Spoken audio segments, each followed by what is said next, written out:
Hey there. So I am in the middle of creating a launch in my business. I'm about to launch a new product, so more to come on that later, not today, at another time. But in doing that, I've launched things before in my business a couple years ago. It's been a while, but yeah, I have. Was it a couple years ago? Yeah, a couple years ago. Right when I first started, I decided launching a product was a good idea, or a course. I think it was a course that I launched.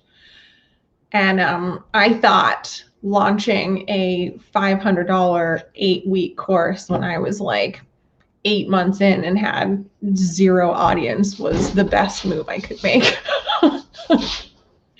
I now understand maybe that wasn't a great move. I mean, I'm pretty sure I sold 3 of them, which, that's not bad. Plus, I ended up creating the course because I sold it. So anyways, I was looking through a bunch of my notes. I have this notebook that I used to use for strategy, not strategy, but like CEO time. I didn't have a way of tracking my to-dos. I didn't have like note-taking system. I just didn't have any of that. So what I did was I just had a notebook and I would write the stuff down that was in my brain or the things that I was researching or whatever.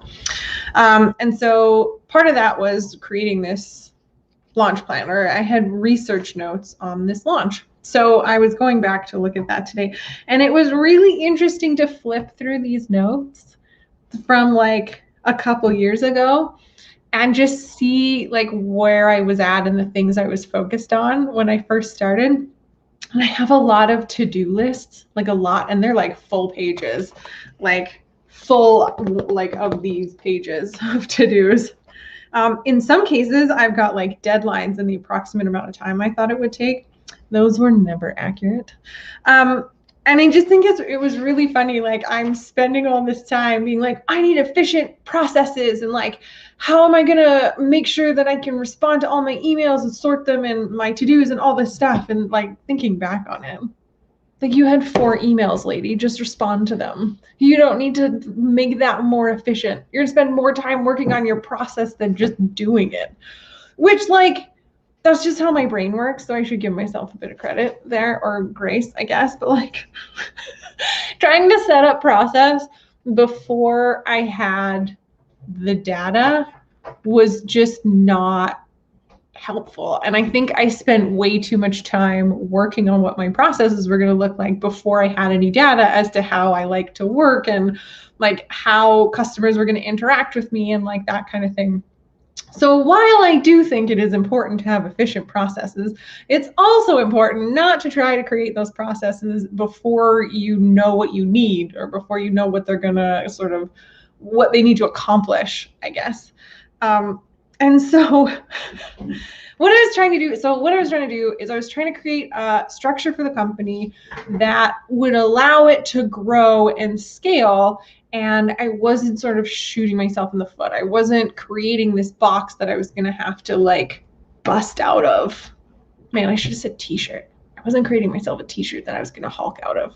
I missed an opportunity. Anyway, I wanted a really good foundation to build this company on, and I didn't want to create really manual processes, which is great. Theoretically, that's great. However, you can create processes that are too big for the company that you're in, and that can be just as bad. So I spent more time working on that than I probably should have.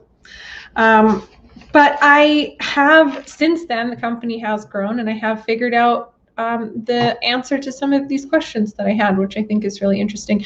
And I think that I would not have come to these answers without the initial like really wanting to understand and really wanting to be efficient, right? So I'd ask these questions at a time where I couldn't really answer them, but I kept asking them and I kept iterating until now I have a system. I have an assistant who triages my emails for me so I don't have to answer all of them. I have a booking workflow that's completely automated. I can send a link to someone.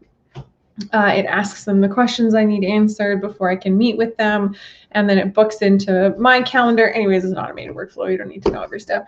And I have this planner now that I use every day, and it keeps me on track, and it's like a place where I can put my to-dos, and then my assistant's able to put them into my master planner. And so yeah, it's like I have a system now, and would that system have worked 2 years ago? No. Well, partly because I didn't have an assistant, so that would have just been me. But partly because it was too big. Like I didn't care enough to put in the effort to record those to-dos in a digital space, for example, or type in my notes, because the payoff wasn't big enough, because the data set wasn't big enough. So I just kept it in my brain, and I just said like, hey, I'm going to remember this. I'm going to remember all these details about the client files that I have. I'm going to remember all the to-dos that I have in my brain. And it worked until it didn't. And then stuff like dropped. I mean, I don't think I ever dropped any big things, but when you start dropping little things, you start to sort of panic and think like, oh my goodness, I'm at capacity. And that moment of suddenly my brain's not big enough and I need to pull it all out, and I need to have this external thing. That's really a hard transition, and it's scary because it's not all in your brain anymore. So that was a really tough jump for me. But I think when you're doing process improvement in general, or you're just at the beginning of your business, or maybe you've been in business a couple of years, that having efficient processes are good. It's good. It is a good thing. But that, you know, it's not a destination, it's an iterative process. And so just making sure that we're creating something that works for us now, but that's also something that's flexible, so that as our business changes, that we can change the process to support us. Just looking at some of my notes in here. I had this in 8 weeks, and I did I created it as I was going. I mean, pro, I didn't have to create it if I didn't sell it, but con, I had to create 8 weeks of content in 8 weeks. So that wasn't maybe my best one. Yeah, I would love to know what you did in the beginning of your business that you look back on now and kind of go, like, what are you doing? And if any of that is stuck, like, is that a thing that you continue to do? I mean, the processes I had in place 2 years ago, I don't think I do any of them still. But the thought or the strategy of those processes is the same. Like I still have that same general outlook of how can I automate as much as possible, because honestly, I'm always in search of fewer keystrokes. It's my dad's saying. He was a coder when I was a kid. Anyways, I feel like I'm rambling at this point. So I would love to know what your processes were like when you first started, or like a thing in your business when you started that you look back on and you're like, ooh, and how that's changed for you. I hope you're doing well, and I'll see you tomorrow.